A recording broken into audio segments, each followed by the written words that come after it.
আসসালামু আলাইকুম রহমতুল্লাহ বরকাত। প্রিয় মুমিন মুত্তাকিরা, আশা করি আপনারা ভালো আছেন।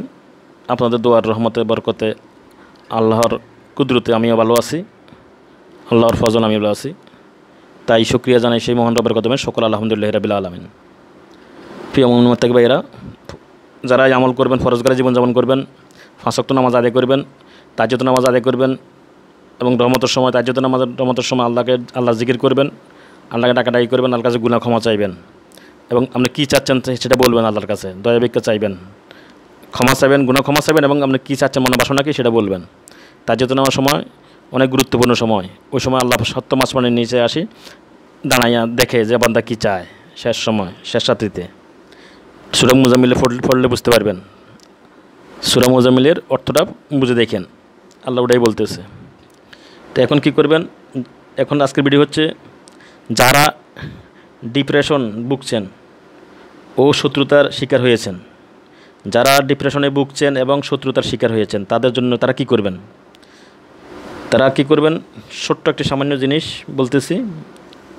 আপনারা বানিয়া দোকানে যাবেন, বানিয়াতি দোকান থেকে, বানিয়া দোকান না পাইলে অন্য যে কোনো দোকান থেকে পাইলে নিয়ে আসবেন। তবে বানিয়াতি দোকানে পাওয়া যায় সন্দুক লবণ বলে। এটা সাধারণ আমাদের যে ঘরে খাই আমরা, এটা না, সন্দুক লবণ কিনবেন 100 গ্রাম। তবে 100 গ্রাম আরও বেশি কিনলে ভালো হয়।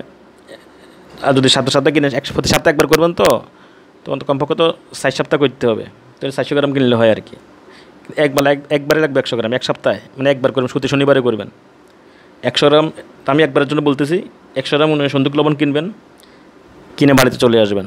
আসার পরে এই সন্দুক লবণের উপরে সূরা নাস ফালাক পড়ে ফুঁ দিবেন, সূরা নাস ফালাক পড়ে আয়াতুল কুরসি পড়ে ফুঁ দিবেন, সূরা ফাতিহা পড়ে ফুঁ দিবেন। তারপরে এই সন্দুক লবণটা কী করবেন, আপনার বাড়িতে যেই বেসিং আছে, হাত পাও ধোয়ার, মুখ ধোয়ার যে একটা বেসিং থাকে, ওই বেসিংয়ের মধ্যে দিয়ে পুরো বেসিংটা ধুয়ে দিবেন। সন্দুক লবণ দিয়ে একবার ঘষি মেজে ধুয়ে দিবেন। যদি কারো বাড়িতে বেসিং নাও থাকতে পারে, কারণ এরকম বাড়ি না হইতে পারে, সাধারণ বাড়ি, তো হেরা কী করবেন, ওরা যদি টিউবওয়েল থাকে, টিউবওয়েল থাকলে টিউবওয়েলের গোড়া যাবেন, ওই গোড়ার মধ্যে সাইডগুলো দিয়ে লবণগুলো ছিটিয়ে দিয়ে ঘষি মাজি পানি দিয়ে ধুয়ে দিবেন। যদি একান্তই এটা না পারেন তাহলে বাথরুমটা ওই লবণ পানি মধ্যে আগে লবণগুলো দিবেন, এরপরে গলে গেলে পানি দিয়ে বাথরুমটা দিয়ে দিবেন। যদি একান্ত দুইটা না পারেন, আগে দুইটা না পারেন, ইনশাল্লাহ আপনার সমস্ত অশুভ শক্তি চলে যাবে। মানে আপনার যারা শত্রুতামি করছে তারা শত্রুতামি করা বন্ধ করে দিবে। আল্লাহর কুদরতে আপনার মন থেকে যে মনটা শান্ত হয়ে যাবে, মনে যে অস্থিরতা বিরাজ করছে, অস্থিরতা দূর হয়ে যাবে ইনশাল্লাহ। মনে আর অস্থিরতা কাজ করবে না।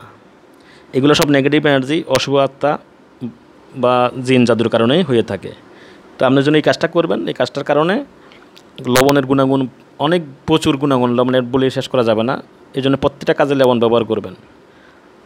আর কি করবেন, একটা মোমবাতি যদি পারেন, তেলের বাতি হলে ভালো হয়, তেলের বাতি না হলে মোমবাতিটা জ্বালায় রাখবেন ঘরের একটা কোণে, রাত্রে সারা রাত জ্বলবে। এটা ঘরের কোণে জ্বালায় রাখবেন, মানে দূরে, যেটা আপনার ঘুমান থেকে একটু দূরে, যেখানে কোনো নিরাপদে এটা দূরে লাগাই দেখবেন, যেটা আপনার ঘুমের ডিস্টার্ব হবে না এবং কোনো ক্ষতি হবে না, দূরে লাগাই রাখবেন।